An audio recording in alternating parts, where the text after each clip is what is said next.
10 जून 2005 की रात बस ने मुझे किसी कच्चे रास्ते पर उतारा।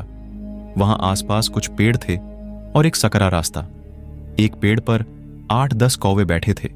मुझे देखकर वह सारे बेतहाशा चिल्लाने लगे। मैं उन्हें अनदेखा करके गांव की ओर आगे बढ़ गया। आगे कुछ कच्चे मकान नजर आए। मैं उन मकान की ओर जाने लगा तो बाहर बैठे लोग सटासट घर के अंदर चले गए और दरवाजे बंद कर लिए।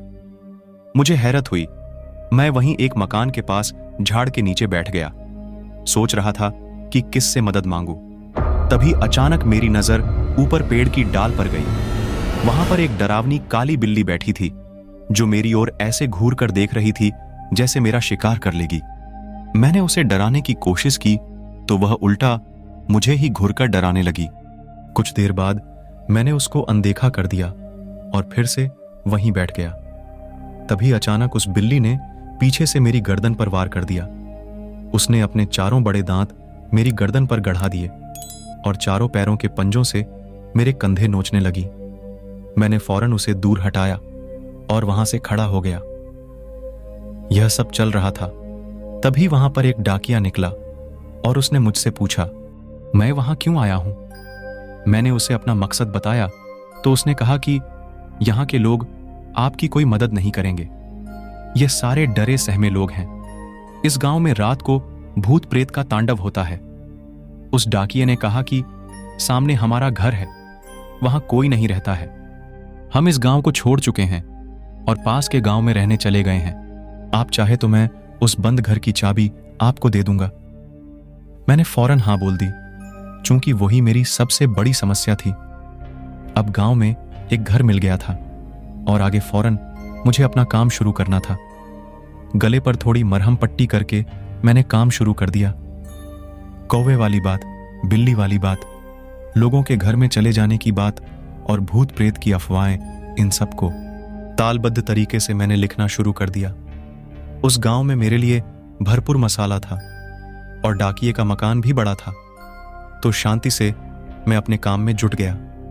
रात के करीब 2 बजे मैंने लिखकर अपना लैपटॉप स्विच ऑफ किया और खिड़की से चौक पर नजर डाली और मैं हंसते हुए बोल पड़ा कि जरा देखूं तो भूत प्रेत का कुछ तांडव हो भी रहा है या लोग वैसे ही सबको उल्लू बना रहे हैं। खिड़की से झांक कर देखा तो मेरे रोंगटे खड़े हो गए। एक आदमी एक लड़की का गला दबा रहा था और एक आदमी उस बिल्ली वाले पेड़ पर रस्सी लटका रहा था। फिर उन्होंने उस लड़की को बालों से पकड़कर पेड़ के पास घसीटा और उसके गले में रस्सी डाली। इतना देखकर मैंने कोलाहल मचा दिया। मेरे हाथ में जो भी कुछ आया उसे लेकर मैं चिल्लाता हुआ फौरन पेड़ की तरफ भागा।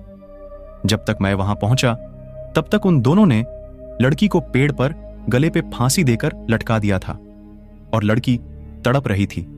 जैसे ही मैं पेड़ तक पहुंचा वहां कुछ भी नहीं था। वह दोनों दरिंदे और पेड़ पर लटकी हुई लड़की सब गायब थे।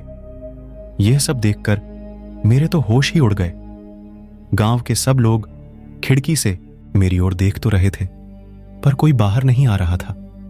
मैंने देखा कि पेड़ पर वह काली बिल्ली अब भी मौजूद थी और मुझे ही घूर रही थी। मैंने नजर घुमाकर उस घर की ओर देखा जहां पर मैं ठहरा हुआ था। मुझे उस घर में कोई टहलता नजर आया। मेरा तो दिल ही बैठ गया। फिर मैंने उसी मकान की छत की ओर नजर डाली तो मैंने देखा कि वह दोनों दरिंदे और वह लड़की तीनों एक साथ उस डाकिये के मकान की छत पर खड़े थे। अब मेरी पूरी तरह से फट चुकी थी। मैं समझ चुका था कि गलत फट्टे में टांग डाल दी है। मैं पूरी रात वहीं चौक पर खड़ा रहा। चूंकि उस पेड़ के ऊपर भी वह कमीनी मेरे खून की प्यासी बिल्ली बैठी थी और डाकिये के घर के अंदर पता नहीं कौन टहल रहा था। जैसे तैसे करके सुबह हो गई तो मैंने फौरन अपना सामान पैक कर डाला और ताला लेकर दरवाजे की ओर भागा। अभी मैं दरवाजा बंद करने ही वाला था कि मेरी नजर दीवार पर पड़ी।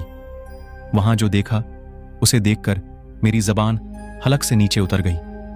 उस दीवार पर उसी डाकिये की हार छड़ी हुई फोटो थी जिसने मुझे रहने के लिए यह मकान दिया था और उस तस्वीर पर उसके जन्म और मरण की तारीख भी थी। वह डाकिया 20 साल पहले मर चुका था। मैं जिससे मिला वह उसका प्रेत था। अपना बैग हाथ में लिए ताला चाबी वहीं फेंककर मैं दौड़कर उस गांव के बाहर भाग आया। पास के गांव पर चाय की दुकान वाले को उस मनहूस गांव का रहस्य पूछा तो उसने कहा कि पेड़ के पास दिखने वाली लड़की उसी डाकिये की बेटी है जिसे इसी गांव के सरपंच के 2 बेटों ने मारकर लटका दिया था, और डाकिये ने अपनी बेटी की मौत का बदला लेते हुए सरपंच के दोनों बेटों को मार डाला था। फिर सरपंच के डर से खुद जहरीली दवाई खाकर आत्महत्या कर ली। तभी से उन चारों की आत्मा इस गांव में भटकती रहती है और तांडव मचाती रहती है। अगर आपको ये कहानी पसंद आई हो तो वीडियो को लाइक और शेयर जरूर करें। और भी रहस्यमयी कहानियां सुनने के लिए चैनल को अभी सब्सक्राइब कर लें। Thanks for watching.